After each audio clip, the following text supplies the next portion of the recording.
ಕಲಕೇರಿಯ ಮರುಳಾರಾಧ್ಯರನ್ನು ಸ್ಮರಣೆ ಮಾಡಿ ಶಿರಹಟ್ಟಿಯ ಜಗದ್ಗುರು ಬಕಿರೇಶ್ವರರನ್ನು, ಹಾನಗಲ್ ಕುಮಾರ್ ಮಹಾಶಿವಯೋಗಿಗಳನ್ನು ಸ್ಮರಣೆ ಮಾಡಿ ಶ್ರೀಮಠದ ಅಧಿಪತಿಗಳು ಪೂಜ್ಯರು ಆಗಿರುವಂತಹ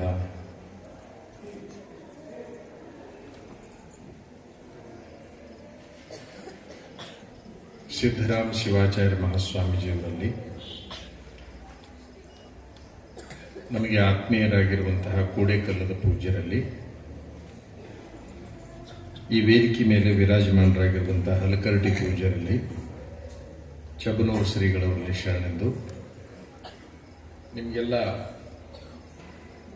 ಪುರಾಣವನ್ನು ಹೇಳ್ತಾ ಇರುವಂತಹ ನಮ್ಮ ಪ್ರೀತಿಯ ಪುಟ್ಟರಾಜ ಶಾಸ್ತ್ರಿಗಳವರೇ, ಯಾವತ್ತು ಅವರಿಗೆ ಸಾಥಿಗಳಾಗಿರುವಂತಹ ಪ್ರಭುಕುಮಾರ್ ಗವಾಯಿಗಳವರೇ, ಲಕ್ಷ್ಮೀಕಾಂತ್ ಅವರೇ, ಸಿದ್ದರಾಮಯ್ಯ ಮಠಪತಿ, ಊರ ಹಿರಿಯರೇ, ಮಹಾಜನಗಳೇ, ಮಾತೆಯರೇ, ಈ ಕಾರ್ಯಕ್ರಮ ಕಮಿಟಿಯ ಪದಾಧಿಕಾರಿಗಳೇ, ಮುದ್ದು ಮಕ್ಕಳೇ,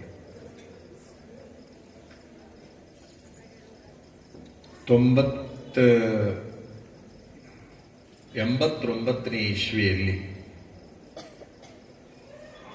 ಮೊದಲನೆಯದಾಗಿ ನಾವು ಶರಣ ಬಸವೇಶ್ವರ ಪುರಾಣವನ್ನು ಹೇಳಿದ್ವಿ. ಅವಾಗ ನಮಗೆ 13 ವರ್ಷ. 13 ವರ್ಷದ ಹುಡುಗಿದ್ದಾಗ ಕಲಬುರಗಿ ಶರಣ ಬಸವಪ್ಪನ ಪುರಾಣವನ್ನು ಹೇಳುವ ಪ್ರಸಂಗ ಬಂತು. ಕುಷ್ಟಗಿ ತಾಲೂಕು ದೋಟಿಹಾಳ ಅನ್ನೋ ಊರಿನಲ್ಲಿ. ಆ ಊರಲ್ಲಿ ಪುರಾಣ ಹೇಳಬೇಕಾದ್ರೆ ಸಹಜವಾಗಿ ಗುರುಗಳ ವರ್ಣನೆ ಬಂದೇ ಬರ್ತದೆ, ನಿಮಗೆಲ್ಲ ಗೊತ್ತು. ಆ ಗುರುಗಳ ವರ್ಣನೆ ಬಂದಾಗ ನಮಗೆ ಕಲಿಕೇರಿ ಶಬ್ದ ನಮ್ಮ ಕಿವಿಗೆ ಬಿತ್ತು, ಮರುಳಾರಾಧ್ಯರು ಅನ್ನೋ ಶಬ್ದ ಕಿವಿಗೆ ಬಿತ್ತು.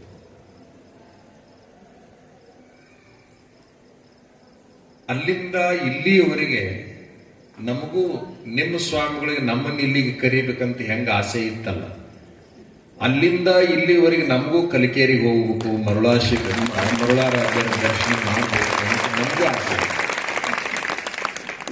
ಇವ್ರ ಆಸೆ 2013 ಆಗಿರ್ತದೆ. ನಮ್ಮ ಆಸೆ 89ನೇ ಇಸ್ವಿ.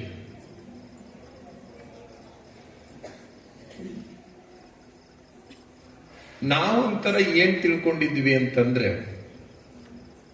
ಈ ಶರಣ ಬಸಪ್ಪಂದು ಮರುಳಾರಾಧ್ಯರದು ಫೋಟೋ ಏನೈತಲ್ಲ, ಆ ಶರಣ ಬಸಪ್ಪ ಹಂಗ ಇರ್ತೇನೋ ಅಂತ ನಾವು ತಿಳ್ಕೊಂಡಿದ್ವಿ ಸಣ್ಣ ಹುಡುಗರಿದ್ದಾಗ. ಒಂದು ದೇಹ 2 ಮುಖಗಳು ಇರಬೇಕು ಅಂತ ನಾವು ತಿಳ್ಕೊಂಡಿದ್ವಿ. ಪುರಾಣ ಹೇಳುವಾಗ ಗೊತ್ತಾತು, ಒಬ್ಬ ಗುರು, ಒಬ್ಬ ಶಿಷ್ಯ. ಗಂಡ ಬೇರುಂಡ ಅಂತ ಒಂದು ಪಕ್ಷಿ ಐತಿ. ಆ ಗಂಡ ಬೇರುಂಡ ಪಕ್ಷಿ ಇದ್ದಂಗೆ ಇವರು ಇದ್ದಾರೇನೋ ಅಂತ ನಾವು ಕಲ್ಪನಾ ಮಾಡ್ಕೊಂಡಿದ್ವಿ. ಬಹುಶಃ ಈ ಮಠಕ್ಕೆ ಬಂದ ಮೇಲೆ, ಇಲ್ಲಿ ಕುಂತ ಮೇಲೆ ನಮಗ ತಲೆಯಾಗ ಬಂದಿದ್ದೇನಂದ್ರ, ಗುರು ಮತ್ತು ಶಿಷ್ಯರ ಬದುಕು ಹೆಂಗಿರಬೇಕು ಅಂತ ಹೇಳಬೇಕಂತ ಅನಿಸ್ತು ತಲೆಯಾಗ. ಪತ್ರಿಕೆ ಕೊಟ್ಟ ಮೇಲೆ ಗೊತ್ತಾಯ್ತು, ಇಲ್ಲೊಂದು ವಿಷಯ ಇಟ್ಟಿದ್ದಾರೆ ಅಂತ ಗೊತ್ತಾಯ್ತು. ಧರ್ಮ, ಪರಂಪರೆ, ಸಂಸ್ಕೃತಿಯ ಉಳಿವಿನಲ್ಲಿ ಭಕ್ತರ ಪಾತ್ರ ಅಂತ ಒಂದು ವಿಷಯ ಇಟ್ಟಾರ. ಅಲ್ಲಿ ನಮಗೊಂದು ಗೊಂದಲ ಆಗಿದ್ದೇನಂದ್ರೆ, ಧರ್ಮ ಅನ್ನೋದೇ ಒಂದು ಸ್ವತಂತ್ರ ಸಬ್ಜೆಕ್ಟ್, ಪರಂಪರೆ ಅನ್ನೋದೇ ಒಂದು ಸ್ವತಂತ್ರ ಸಬ್ಜೆಕ್ಟ್, ಸಂಸ್ಕೃತಿ ಅನ್ನೋದೇ ಒಂದು ಸ್ವತಂತ್ರ ಸಬ್ಜೆಕ್ಟ್. 3 ಪ್ರಮುಖವಾದ ವಿಷಯಗಳಲ್ಲಿ ಮತ್ತೆ ನಿಮ್ಮ ಪಾತ್ರ ಅನ್ನೋದನ್ನು ಒಂದು ಸಬ್ಜೆಕ್ಟೇ. ಈ 4 ಸಬ್ಜೆಕ್ಟಿಗೆ ಒಂದು ವೇದಿಕೆ ಎಷ್ಟು ಸೂಕ್ತ ಆದಿತು ಅನ್ನುವಂಥದ್ದು ನಮ್ಮ ತಲೆಯಾಗ ಬಂತು. ನಾವಿಲ್ಲಿ ಏನ್ ಮಾಡ್ತೀವಿ ಅಂತಂದ್ರೆ, ಧರ್ಮ, ಸಂಸ್ಕೃತಿ, ಪರಂಪರೆ ಈ ಮೂರರೊಳಗೆ ನಿಮ್ಮ ಕೆಲಸ ಏನು ಅನ್ನೋದನ್ನ ಹೇಳುವ ಪೂರ್ವದಲ್ಲಿ ನಮ್ಮ ಆತ್ಮತೃಪ್ತಿಗಾಗಿ ಮರುಳಾರಾಧ್ಯರ ವ್ಯಕ್ತಿತ್ವದ ಬಗ್ಗೆ ಒಂದಿಷ್ಟು ಹೇಳ್ಕೋಬೇಕು ಅಂತ ಖುಷಿ ಅನ್ಸಕತ್ತೈತಿ.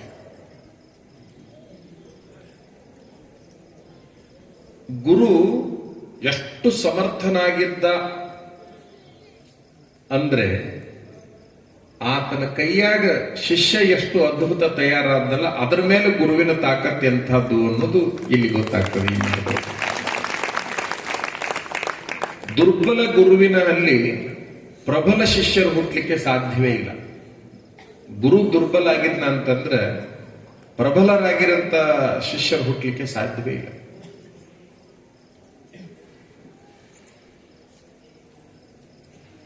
ಗುರು ಪ್ರಚಾರಕ್ಕೆ ಬರೋದು ಶಿಷ್ಯನ ತಾಕತ್ತಿನ ಮೇಲೆ. ಈಗ ಉದಾಹರಣೆಗಾಗಿ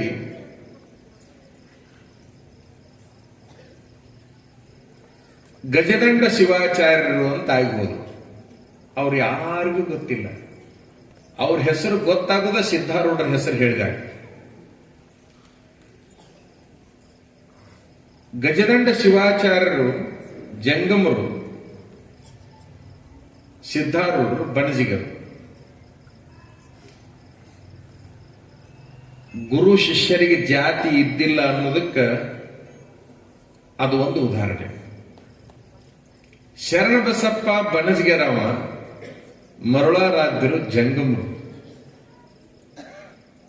ಬಣಜಿಗರು ಮಹಾತ್ಮರಾಗಲಿಕ್ಕೆ ಬರುತ್ತೆ ಅನ್ನೋದನ್ನ ಇಬ್ಬರು ಜಂಗಮರು ತೋರಿಸಿಕೊಟ್ಟಿದ್ದಾರೆ. ಇಬ್ಬರು ಜಂಗಮರು ಇಬ್ಬರು ಬಣಜಿಗರನ್ನು ಕರ್ಕೊಂಬಂದು ತೋರಿಸಿದ್ದಾರೆ.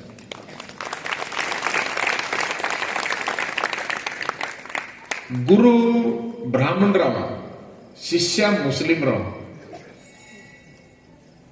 ಧರ್ಮನೂ ಬದಲಿ ಆಗತ್ತೆ, ಬರೀ ಜಾತಿ ಅಲ್ಲ. ಗುರು ಶಿಷ್ಯರು ಧರ್ಮವನ್ನು ಒಂದು ಮಾಡಬಲ್ಲರು ಅನ್ನೋದಕ್ಕೆ ಶಿಶುನಾಳದ ಶರೀಫ, ಕಳಸದ ಗೋವಿಂದ ಭಟ್ಟ. ಗೋವಿಂದ ಭಟ್ಟ ಗುರು, ಶರೀಫ ಶಿಷ್ಯ. ಎಂತಹ ಅದ್ಭುತವಾದ ಸಾಮರಸ್ಯ.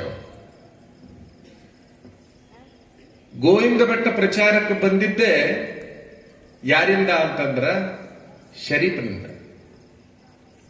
ರಾಮಕೃಷ್ಣ ಪರಮಹಂಸ ಪ್ರಚಾರಕ್ಕೆ ಬಂದಿದ್ದೆ ಸ್ವಾಮಿ ವಿವೇಕಾನಂದರಿಂದ.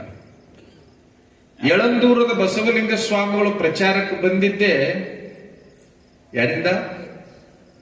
ಹಾನಗಲ್ ಕುಮಾರಸ್ವಾಮಿಗಳಿಂದ. ಹಾನಗಲ್ ಕುಮಾರಸ್ವಾಮಿಗಳು ಗುರುಗಳು ಯಳಂದೂರು ಬಸವಲಿಂಗ ಸ್ವಾಮಿ.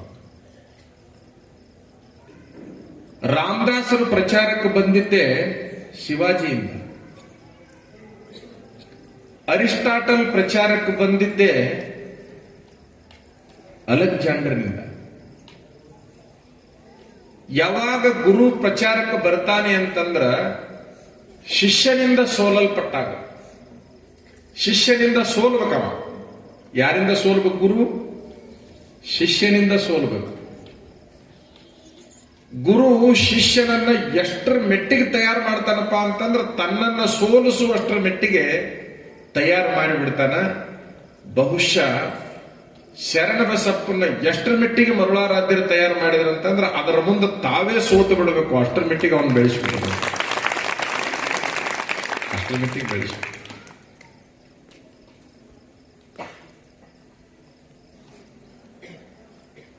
ನಿಮಗೆ ಒಂದು ಗೊತ್ತಿರಲಿ, ಗುರು ಯಾವಾಗಲೂ ತ್ಯಾಗಿಯಾಗಿರ್ತಾನೆ. ಗುರು ಯಾವಾಗಲೂ ತ್ಯಾಗಿಯಾಗಿರ್ತಾನೆ. ಅವ ಏನನ್ನೂ ಬಯಸೋದಿಲ್ಲ. ಏನು ಬಯಸ್ತಾನಪ್ಪ ಅಂತಂದ್ರೆ ತನ್ನ ಶಿಷ್ಯರು ಬಹಳ ಬೆಳಿಬೇಕು ಅಂತ ಬಯಸ್ತಾನ. ಬಹಳ ಬೆಳಿಬೇಕು ಅಂತ ಬಯಸ್ತಾನ. ಅವ ನಿಜವಾದ ಗುರು.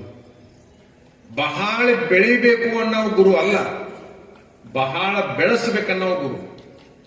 ವ್ಯತ್ಯಾಸ ಐತಿ. ಬಹಳ ಎತ್ತರಕ್ಕೆ ಬೆಳಿಬೇಕನ್ನೋ ಗುರು ಅಲ್ಲ, ಬಹಳ ಎತ್ತರಕ್ಕೆ ಶಿಷ್ಯರನ್ನ ಬೆಳೆಸಬೇಕನ್ನೋದಲ್ಲ ಅವ ಗುರು. ಶಿಷ್ಯಾದಿಚ್ಛೇತ್ ಪರಾಜಯಂ ಅಂತ ಒಂದು ಸಂಸ್ಕೃತದಲ್ಲಿ ಒಂದು ಮಾತೈತಿ. ಅಂದ್ರೆ ಗುರು ಶಿಷ್ಯನಿಂದ ಸೋಲಲ್ಪಡಬೇಕು, ಪರಾಜಯ ಆಗಬೇಕು. ಅವಾಗ ಮಾತ್ರ ಆ ಗುರುವಿನ ತಾಕತ್ತು ಬಹಳ ಮಹತ್ವದ್ದು. ಒಬ್ಬ